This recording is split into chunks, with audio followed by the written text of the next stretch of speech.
मुश्किल नहीं है कुछ भी अगर ठान लीजिए।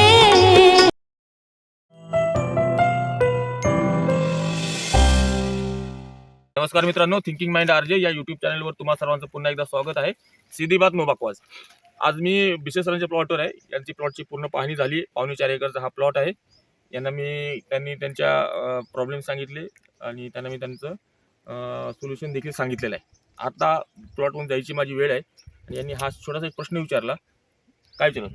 ते मधमाशीसाठी काय करायला लागतं? मधमाशी नाही आहे सध्या प्लॉटवर मधमाशा नाही आहेत. माझे डोळ्यांनी प्लॉट पाहतच असतो, पण माझे कान सुद्धा आतुरलेले असतात की मधमाशांचा गुणगुण त्यांची ऐकू यावी म्हणून. पण इथं नाही ऐकू आलं मला. मधमाशांचा आवाज ऐकू आला नाही. तुम्हाला दिसले? ऐकू आले का? नाही आले. हे स्वतःचे शेजारी शेतकरी मित्र आहेत त्यांचे. तर या ठिकाणी मधमाशा नाही आहेत आणि मधमाशा इथं असणं गरजेचं आहे, कारण फुलं चांगले लागलेले आहेत. हे बघा, आपण फुलाचं शेंगामध्ये रूपांतर होईल ना. कसं गुच्छामध्ये मस्त मस्त फुलं लागले, सुंदर फुलं लागलेत.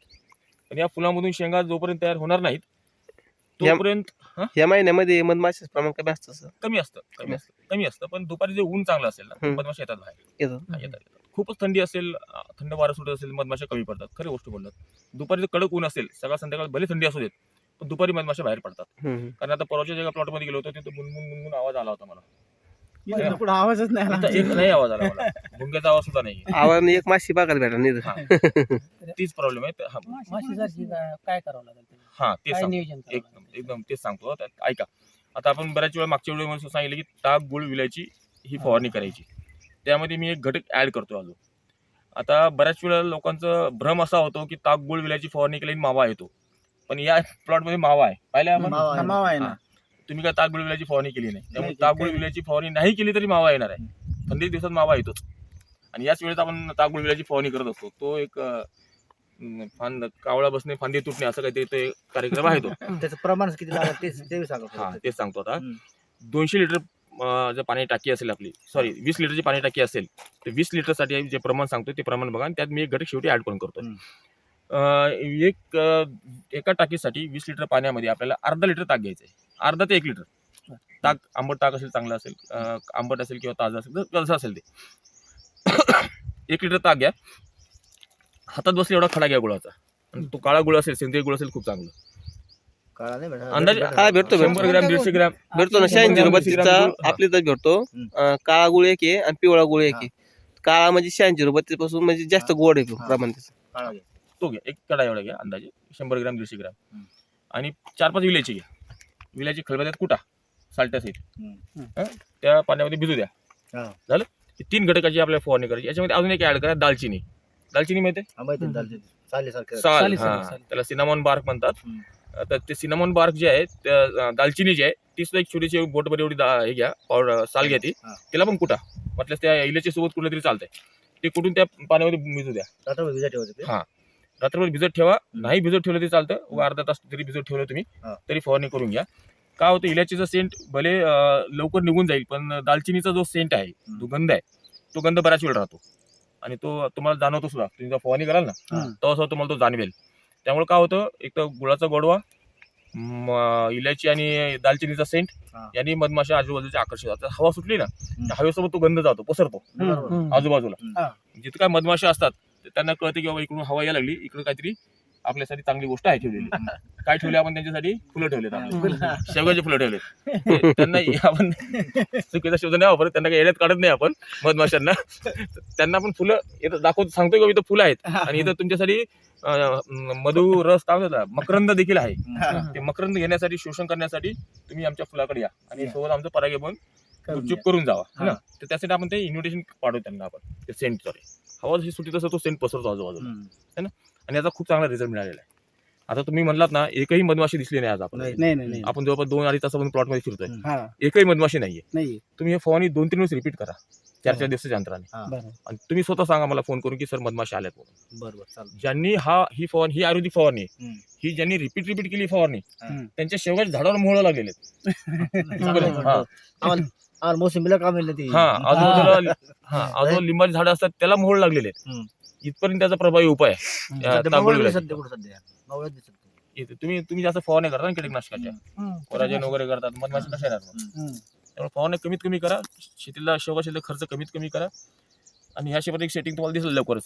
हे बघा सेटिंग, अशा पद्धती सेटिंग तुम्हाला लवकर दिसेल मधमाशांच्या मार्फत झालेली. हा. पण ह्या आता एक्का दुक्का दिसू लागली आपल्याला. हा, याचं प्रमाण जास्त करायचं आपल्याला नंतर. ही मागे शेंग आहे बघा, इथं मागे शेंग झाली तयार. तुरळक आहे, असं तुरळकपणा नको आहे आपल्याला. इथे आहे, इथं पण शेंग दिसते. पण ह्या अशा तुरळक शेंगा नको, जास्त झाली. भरपूर शेंगा पाहिजेत. आणि त्या दिवशी इथे सेटिंग झाली. हात मग याच्यातलं सगळं नसतं मालक काही सगळं माल येत नाही, सगळ्या फुलातून शेंगा येणार नाही येत. नाही का नाही नाही नाही, ज्यांचं आपलं पोलन ओपन झालं चॅलेंज आहे. तेच का? सगळ्या फुलातून शेंगा काढून दाखवा, आपलं ओपन चॅलेंज आहे. झाड राहील का नाही, सर? नाही, नाही. झाड राहणार नाही ना. पोलन झालं तरी होत नाही, कारण आता एक गुच्छा घ्या कुठलाही घ्या. झाडाची कॅपॅसिटी सगळे एकदम नरमादी असतात. हे बघा, आता हे बघा, हा गुच्छा आहे. हा. किती फुलं असतील अंदाजे ते? अंदाजे थम्सअप. 100 असतील. हे समजा 1 2 3 4 5 6 7 8 9 10 11 11 कळी 11 दिसतात मला इथं. एका याला हे 11 2 3 हा 100च्या आसपास आहेत. 100च्या आसपास. हे कळ्या अजून वेगळ्याच. हे कळ्या वेगळ्याच अजून ह्या फुललेले आहेत. फक्त 100च फुलं आहेत. आता मला सांगा, या फांदीचा आकार बघा. ही पेन्सिलच्या आकाराची फांदी आहे फक्त. करंगळीच्या आकाराची नाही बाजू. नाही याला 100 फुलं शेंगा लागतील का बरं? नाही ही टिकल का फांदी इथे? नाही टिकणार ताकद तरी का फांदीमध्ये? त्यामुळे काय होतं सर, आता हे गुच्छ आहे ना, हा समजा ही एक ढाळी आहे. झाली म्हणजे फुलाची दांडी आली. इथून एक खात दुखा शेंगे निघेल, इथून एक खात दुखा निघेल, इथून निघेल. याला या फांदीला एक 4-5 शेंगे ठीक आहेत. नाही झालं ते पण 4 किती मधून? 100 मधून. 100. आता हे अमूल्यच नाही अजून. 4-5 परत 4-5 काही दिवसांनी परत फुलं येतात, परत 4-5 लागतात, परत 3-4 लागतील. असे 10 शेंगा दिले, 10-12 शेंगा दिले, पण ते कालांतराने देईल. ऍट अ टाइम या सगळ्या फुलांचं सेटिंग होत नाही. आता इथे बारीकशी सेटिंग झालेली दिसते बघा मला. झालेले तलवारीची आग, बारीकशी तलवार दिसते माझ्या मधल्या बोटापाशी इथं. हे दिसते का? हे बघा, बारीक पोपट चोचीसारखी एकदम बारीकशी ही वाली. अशी सेटिंग होईल. आता इथं अजून एक सेटिंग होईल, बस एवढं सेटिंग होईल. पूर्ण याला नाही लागणार फुलं. 100 शेंगा 50 शेंगा एक घशात 2 शेंगा लागते. आता या झाडाला फांद्या किती आहेत बघा बरं. 1 2 3 4 5 6 7 8 9 10 11 11 फांद्यात. 11 गुणिले 10 किलो 10 शेंगा.